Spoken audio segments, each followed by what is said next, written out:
Hey everybody, how's it going? Today I'm going to be replacing the cabin filter in my new to me 2021 GMC Yukon. We just got this truck a few days ago and I want to replace the cabin filter. It's a super easy process. There's no tools required. You simply open your glove box, go ahead and empty it out so your stuff doesn't fall all over the floor. Squeeze the tabs on the side and there should be a damper now that's holding it in place over here on the left.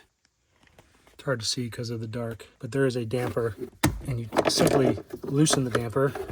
It should not fall out, but then the glove box will fall loose. If the piston falls off of your damper, you can push it back up into the housing and then it'll still work. This one might have just been a little old and it popped off. The piston came out of the damper housing. So now you can get to the air filter compartment. It's right here. There's a plastic cover here. Now this truck was pre-owned and it looks like whoever did this once before actually broke the tab off of this cover, and I ordered a new one to replace that. So you would have to release the tab on this side, and then you can slide the door this way and release it from the housing. But now you can get the filter out, and I'm going to do that now. I always like to use a pair of needle nose pliers or something just to push in, and then you can grab the filter and pull it out. This one doesn't look too terribly dirty, but actually, it does look pretty dirty. I don't know if it's ever been replaced. It's a factory AC Delco. I'm going to replace it anyways. It's got some dirt in between these filter pleats. I'm replacing it with a Wix cabin filter. I'll post a link to the part number in the description box below. You want the arrows on whatever filter you install to be facing down because the air blows down through the HVAC system. So you take your new filter,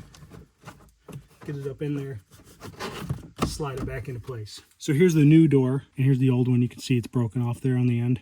It should have that clip on it. I'll post the part number to this, so if anyone else needs a replacement. So you're going to take the new filter cover, and you want to line up the two rails on either side, here and here. And you also want to make sure that this end locks in when you slide it, and then this end is going to clip along that piece right there. So just get it up in there, line up the rails, and then I'm going to slide it to the right, making sure I'm locked in on the rails, and then fully push it, and then you can push back here and it should lock it in. You don't want this to be loose on this side against the housing. You might have to push with a little bit of force, like right here, to lock it in. So now the filter was replaced and we can put the glove box back in. So when you put the glove box back in, you need to line up the hinges on these 4 spots here and here, and it just grabs onto those hinges. Then you're going to come over here by the damper and reclip it back onto the post.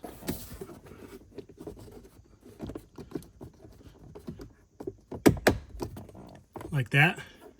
Then you can push the glove box back up, re-engaging the tabs on the left and right side, and you're complete. Anyways, that's how you replace the glove box and replace the door and fix the damper, I guess, too. If you like this video, give it a thumbs up. Love it if you subscribe. Stay tuned for new videos. See you next time. Later.